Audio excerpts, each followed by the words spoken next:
저와 여러분은 하나님께서 창조하신 그런 걸작품들이십니다. 아멘. 하나님께서 우리 한 사람 한 사람을 모태로부터 조성하시고 창조하신 후에 보시기에 신이 좋았더라라고 말씀해 주셨습니다. 예수 그리스도 안에서 그리스도의 형상을 닮기까지 저희가 성화되어 갈 때 우리의 부족한 모습을 통해서나마 예수님의 향기가 가려지고 하나님께서 높임 받으시고 영광 받으시는 하루하루 한날 한날이 되어서 천국 가는 그날까지 그 길을 믿음으로 달려갈 수 있기를 바랍니다. 아멘. 오늘 설교 제목은 나의 달려갈 길이라고 하는 제목입니다. 세상에는 참으로도 많은 길이 있습니다. 길의 형태로 볼 때요, 구부러진 길도 있고 또 곧게 뻗은 길도 있습니다. 경사가 져서 올라가기 힘든 언덕길도 있지만 평탄하여서 쉽게 갈 수 있는 그러한 길도 있습니다. 녹할길에서는 천천히 갈 수밖에 없습니다.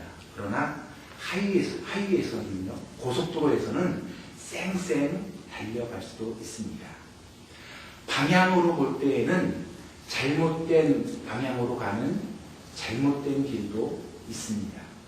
그래서 사춘기에 있는 우리 자녀들이 친구를 잘못 사귀어서 잘못된 길로 빠졌다고 기도 제목으로 내놓고 합심하여 기도했던 그런 우리 어머님들의 기도 제목들이 얼마나 많습니까? 또 올바른 곳으로 방향으로 나아가는 올곧은 길도 있습니다.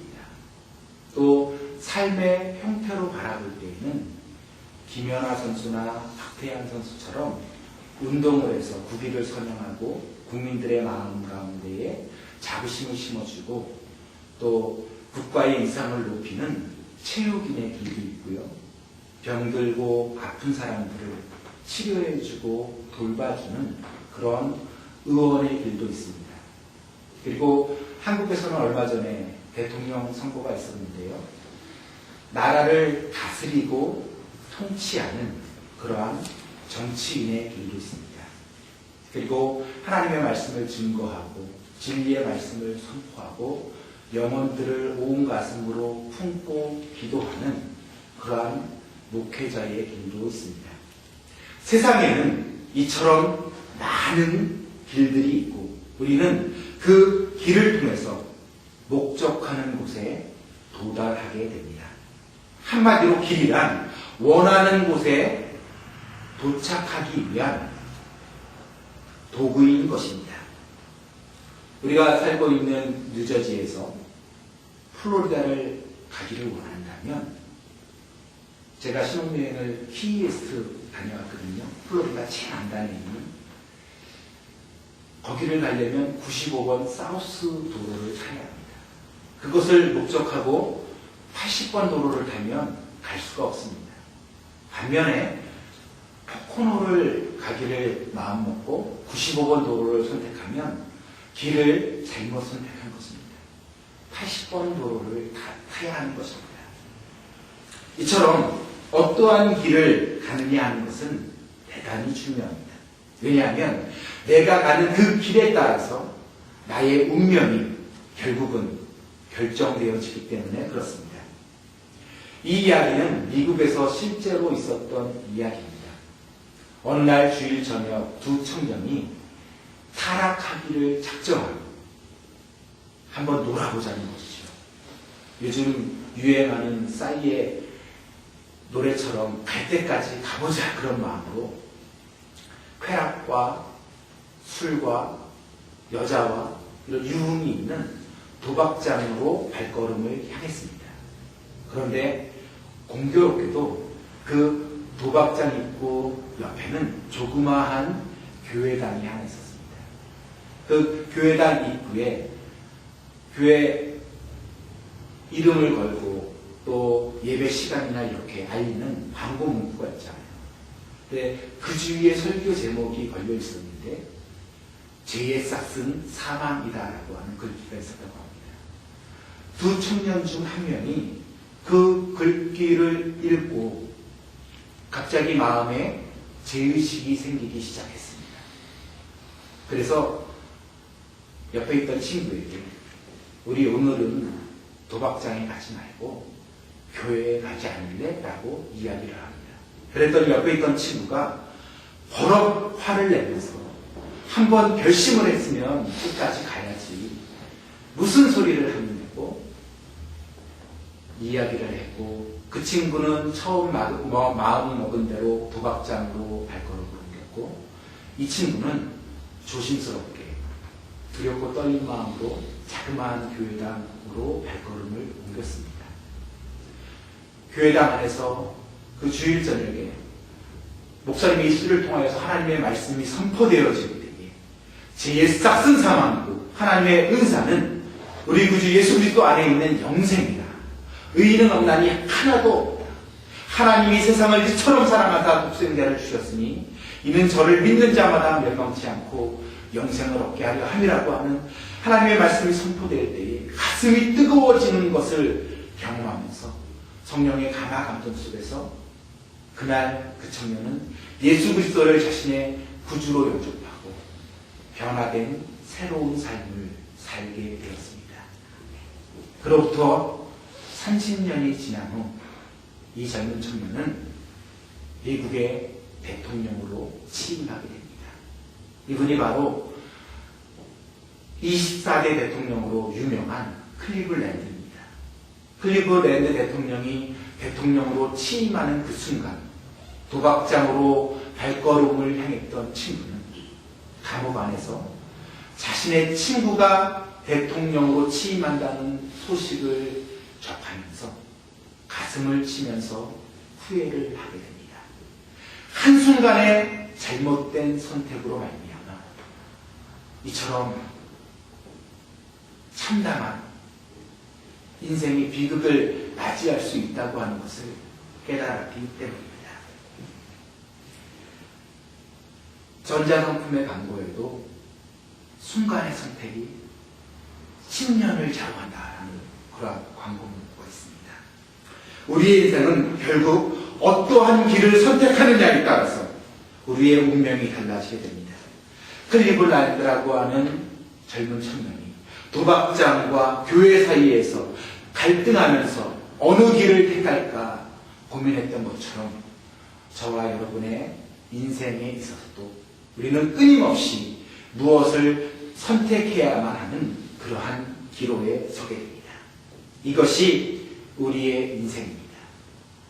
그러한 기로에 서게 될 때마다 저와 여러분은 언제나 죽음의 길이 아닌 생명의 길을 선택할 수 있기를 원합니다. 아멘. 사망의 길이 아닌 영생의 길을 선택할 수 있기를 원합니다. 아멘. 거짓과 또 죄악과 비극의 길이 아닌 쾌락의 길이 아닌 하나님께서 기뻐하시고 인정하시는 진리의 바른 길을 결정하시고 걸어갈 수 있는 우리 모두가 될 수 있기를 원합니다.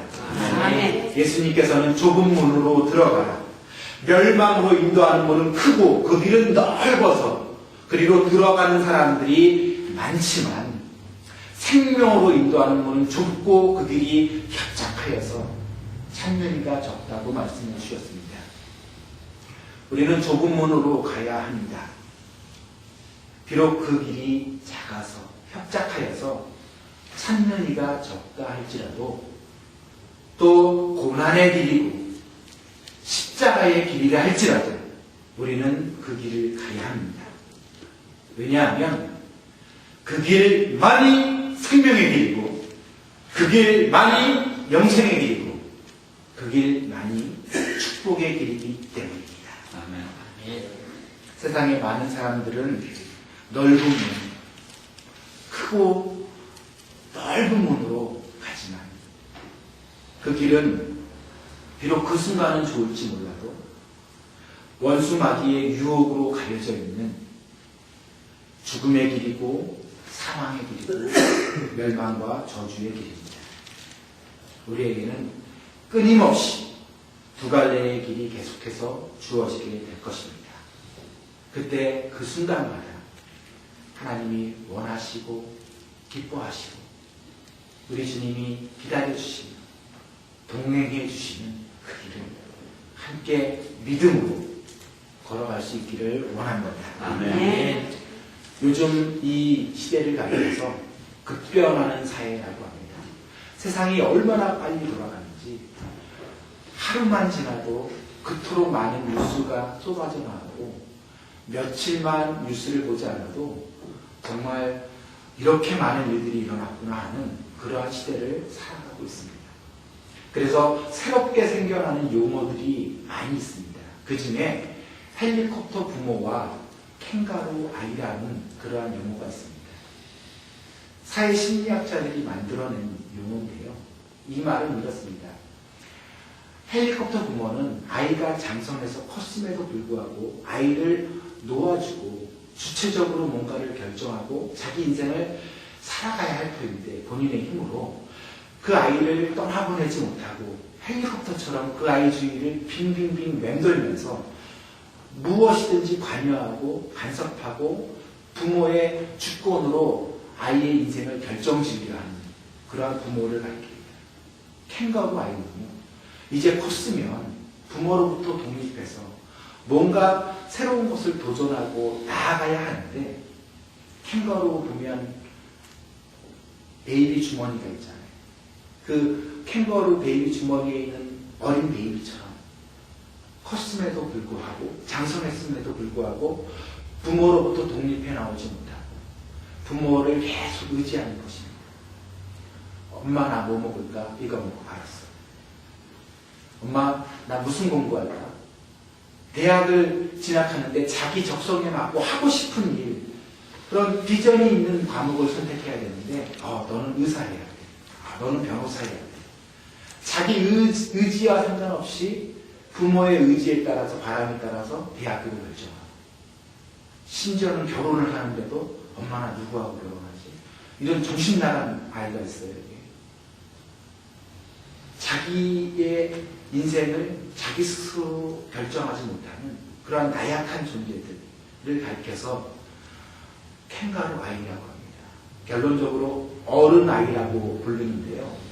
어른 아이라고 하는 대중가요 제목도 있습니다. 유명 가수가 불러서 요즘 신세대들 사이에서 크게 히트하기도 했습니다. 그런데 오늘 본문의 말씀을 보면요, 사도 바울은 나의 달려갈 길이 있다고 고백하고 있습니다. 누구의 강요에 의해서 주어진 것이 아니고 본인이 달려갈 길이 있다고 하는 것입니다. 바울에게 있어서 달려갈 길은요, 전도자의 길인데 이것은 주 예수께 받은 사명이었습니다.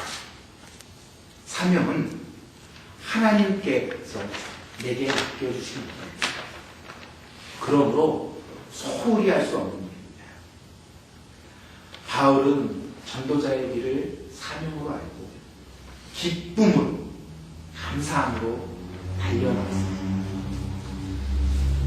우리 김 집사님을 통해서 하나님 말씀을 증거해달라고 하는 부탁을 받고 여러분들 홈페이지에 들어와서 그동안 어떠한 일들이 있었나 이렇게 살펴보고 또 기도도 해보고 그랬습니다. 제 마음에 드는 것은 한 1년 6개월 전에 개척되었다고 하는데 참 어렵고 또 외롭고 힘든 길을 걸어오셨겠다라는 그런 마음이 들더라고요. 왜냐하면요, 생명나무 교회는 개척자의 길을 걸어가고 있기 때문에 그런 것 같습니다. 이런 교회가 좀 많이 일어났으면 하는 바람이 있습니다. 제가 모든 내용은 다 알 수 없지만 재정의 50%, 51%를 선교하고 구제하는 데 쓰고 사람을 살리고 영혼들을 품는 데 쓴다고 하는 것 자체가 너무 귀하게 여겨졌고, 또 바르고 올곧게 교회의 행정을 하고 교회를 관리하고 교회를 섬겨나가려고 하는 것을 볼 때 참 귀하다라고 하는 그런 생각이 들었습니다. 작지만, 비록 적은 교회지만 이 사명을 잘 감당해 나갈 때에 아름다운 열매를 하나하나 맺어나감을 통하여서 전 세계적으로 선한 영향력, 좋은 영향력을 많이 전파하는 그러한 사명을 감당하는 교회가 될 줄로 믿습니다. 아멘. 절대로 낙담하지 마시고 용기를 잃지 마시고 더욱더 힘을 내셔서 적은 일에 충성할 때 오병이어와 같이 작지만 최선을 다해서 주님의 손에 맡겨지게 될 때에 주님께서 축사해 주시면 놀랍고 아름다운 일들이 열매가 맺혀지게 될 줄로 믿습니다. 아멘. 귀한 사명 더욱더 분발하셔서 잘 감당하시기를 주님의 이름으로 축원드립니다. 아멘. 사명은 하나님이 내게 맡겨주신 일입니다. 그렇기 때문에 절대로 소홀히 할 수 없습니다. 사명자는 죽지 않는다라고 하는 말이 있습니다. 이 말은요, 요한 웨슬레 목사님이 남겨주신 말씀이거든요. 이 말이 생겨나게 된 이유가 이렇습니다. 요한 웨슬레 목사님은 감리교회 창시자로도 유명하지만 비하인드 스토리로 그 어떤 사람보다도, 그 어떤 목회자들보다도 책을 많이 읽은 목사님으로 유명합니다. 그런데 아시다시피 이 웨슬레 목사님은 한 곳에 정착해서 목회를 하셨던 그러한 분이 아니고 곳곳을 돌아다니면서 순회하면서 전도하는 사명을 감당했던 분이십니다. 책을 읽을 시간이 어디 있겠어요? 근데 엄청나게 많은 책을 읽었거든요. 말을 타고 다니면서 전도를 다니셨는데 말 위에서 그렇게 책을 읽으셨던 거예요. 제자 중에 한 명이 목사님 책을 읽는 것도 좋지만 낙마하시게 되면 말에서 떨어지게 되면 다치실 텐데 어쩌시려고 그렇게 책을 읽으세요? 라고 조심스럽게 말씀을 건넸을 때 웨슬레 목사님이 사명자는 죽지 않는다. 나에게 주어진 일이 있고 내가 감당해야 할 그러한 일이 있는 한 생사화복을 주관하시는 하나님께서 절대로 나를 데려가지 않을 것이다 라고 고백하면서 이 말씀을 남긴 것입니다.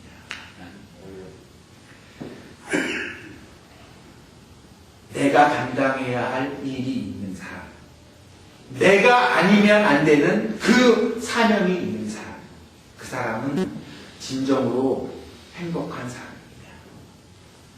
하나님께서 나에게 원하시는 그 일을 올바로 행할 때에 우리는 존재의 목적에 합당한 삶을 사는 것입니다. 전도서 기자는 하나님을 경외하고 그 명령을 지킬지어다. 이것이 사람의 본분이라고 했습니다. 우리 각자를 바라보시면서 하나님이 원하시는 그 아름답고 놀라운 뜻들이 있을 터인데 또 특별히 생명나무 교회를 통하여서 하나님이 높임받고자 하시는 그 아름다운 기아 섭리가 있을지언데 그 모든 것들이 합력하여서 선을 이루게 될 수 있기를 바랍니다. 아멘. 누군가 나에게 어떠한 부탁을 해온다면 우리는 그 부탁에 어떻게 응해야 합니까?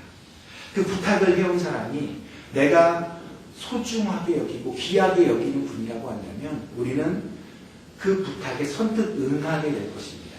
그러나 별로 가깝지도 않고 친하지도 않은 분이 부탁을 해온다면 선뜻 내켜하지 않을 것입니다. 만약에 내가 사랑하고 존경하는 선생님이 나에게 어떤 심부름을 시켰다고 한다면 다른 사람도 아니고 나를 집어서 나에게 그 일을 시켰다고 하는 것에 감격하면서 기쁨과 정성으로 그 심부름을 할 것입니다. 제가 고등학교 2학년 때 담임 선생님으로부터 이런 부탁을 받은 적이 있어요. 저는 참고로 고등학교 때 굉장한 어둠의 한가운데를 살았던 사람입니다.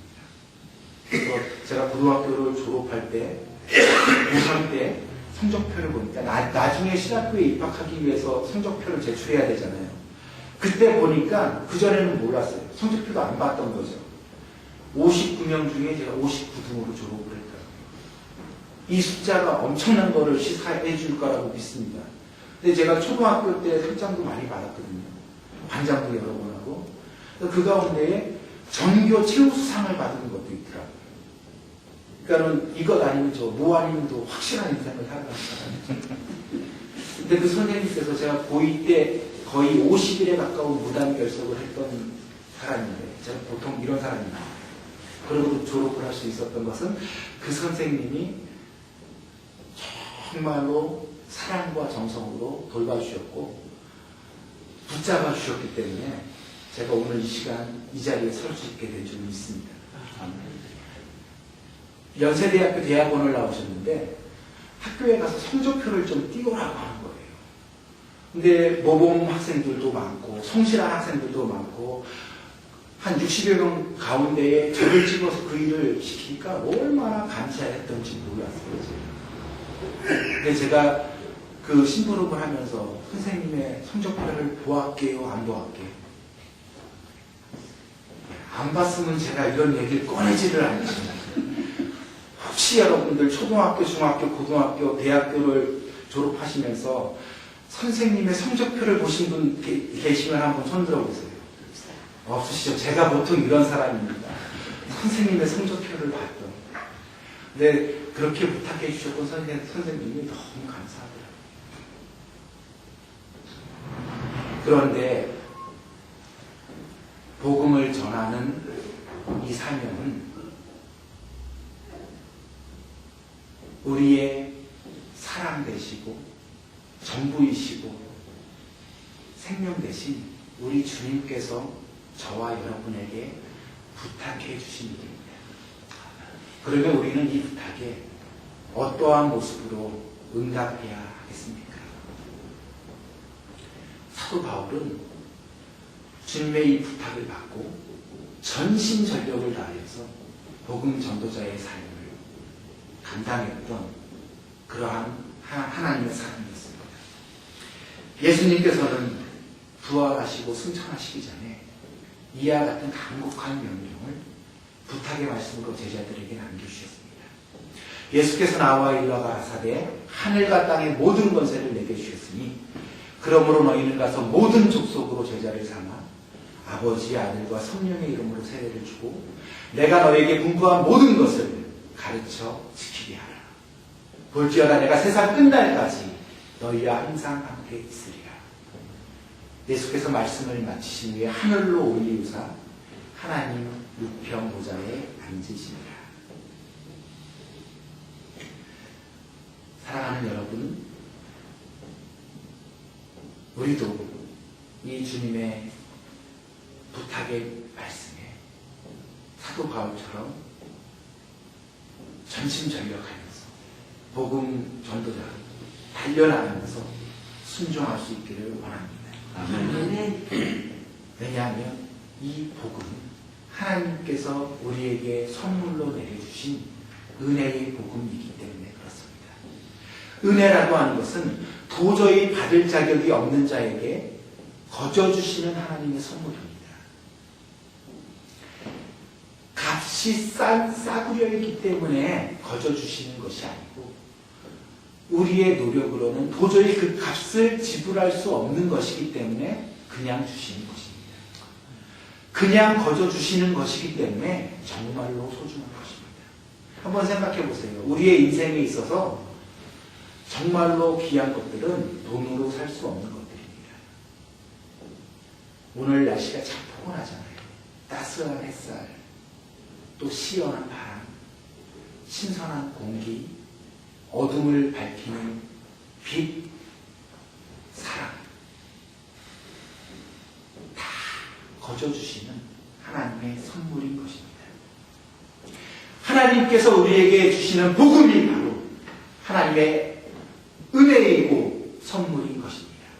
우리 주 예수 그리스도를 통하여서 우리의 모든 죄와 사망과 심판의 문제를 해결해 주셨다고 하는 그 놀라운 십자가의 능력과 지혜가 어찌 우리 인간의 노력으로 그 값을 지불할 수 있는 것이겠습니까? 하나님이 주심으로, 은혜로 주심으로, 선물을 베풀어 주심으로 그냥 받아들이는 것입니다. 아멘으로 받아들이는 것입니다. 아멘.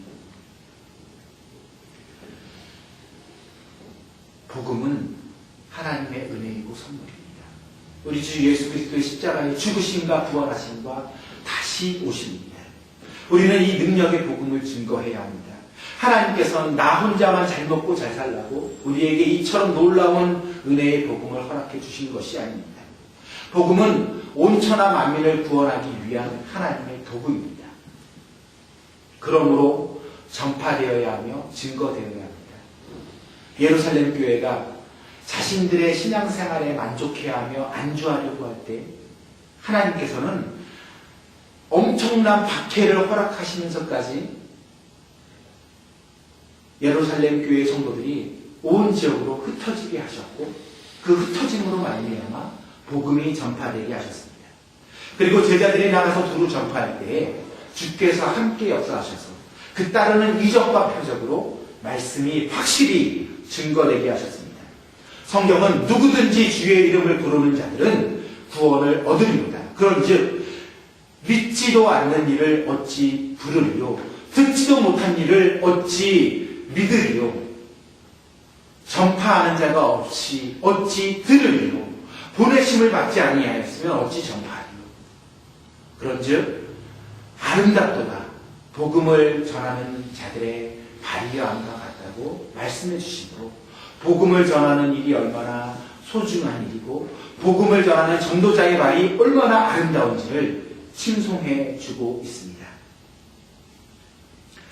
복음의 말씀을 듣고 믿으면 클리블랜드 대통령처럼 누구든지 구원받고 변화된 삶을 살 수 있게 됩니다.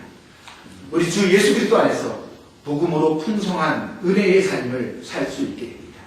그러므로 우리는 적극적으로 어두움 가운데 있는 영혼들에게 하나님의 사랑을, 하나님의 은혜를 전파해야만 하는 것입니다. 바울은 이 일을 위하여서 자신의 생명을 조금도 귀한 것으로 여기지 않는다고 고백하였습니다. 생명을 다해서 할 수 있는 사람은 진정으로 행복한 사람입니다. 세상이 이처럼 허무하고 무의미하게 여겨지는 것은 생명을 걸고 할 만한 일이 없기 때문이고 그러한 일을 발견하지 못했기 때문입니다. 원수마귀는 헛되고 헛되며 헛되고 헛된 이 세상의 육신의 정욕과 안목의 정욕과 이생의 자랑으로 사람들을 유혹하여서 넘어뜨리고 시험에 빠뜨려서 염려하게 하고 걱정하게 하고 불안 가운데 있게 하고 근심과 불평 속에서 불만족하며 좌절하면서 살아가게 만듭니다. 그리고 결국에는 죽음에 이르게 합니다. 그리고 최종적으로는 마귀의 자녀가 되게 합니다. 이것이 마귀의 술수이며 괴계입니다. 속지 말아야 합니다. 왜 생명을 걸고 할 수 있는 일이 없습니까? 최선을 다해서 노력하고 우리의 온 마음과 뜻과 정성을 다해서 수고하면서 감당해야 할 일이 있습니다. 그것은 바로 주 예수께 받은 사명, 곧 하나님의 은혜의 복음을 증거하는 일입니다. 예수 그리스도를 알지 못하고 하나님을 믿지 않는 사람들은 어쩔 수 없는 일이지만 하나님의 그 놀랍고도 신비로운 은혜를 경험하고 체험한 복음을 누리면서 살아가는 저와 여러분에게는 이것보다 더 소중하고 귀한 일은 없는 것입니다. 사도 바울은 복음으로 나온 사랑하는 아들 디모데에게 디모데서 4장에서 전도인의 일을 다하며 내 직무를 다하라. 내가 벌써 관제와 같이 부음이 되고 나의 떠날 기약이 가까웠도다. 내가 믿음의 선한 싸움을 다 싸웠고 나의 달려갈 길을 마쳤으니 이제부로는 나를 위하여서 의의 면류관이 예비되었으므로 그날에 의로우신 심판장 되신 우리 주님께서 내게 주실 것이라. 이것은 나뿐만 아니라 주의 나타나심을 사모하는 모든 자에게니라라고 귀한 권면의 말씀을 주셨습니다.